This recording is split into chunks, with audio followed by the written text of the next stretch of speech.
Traders, FX Pip Collector here. Today is Tuesday, December 2nd. This is my PM recap for the Euro US dollar, and we're on the 1 hour time frame. So the euro dollar overall was kind of slow today. I mean, it did push down, push back up. Like I've been saying, the trend is up until we break this 4 hour time frame structure, and it definitely hasn't done so yet. I was also saying that this looks like a potential flat because 1, 2, 3 down, 1, 2, 3 up.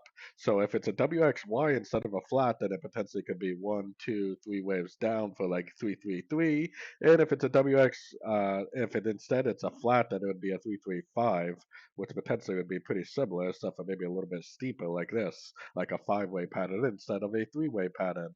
Now the problem is we do have to be a little bit cautious with our bearish analysis. The daily time frame did make a big rejection candle yesterday, so it does make sense for me to have this push down, but the trend is always your friend, and it definitely hasn't broken structure to the downside yet.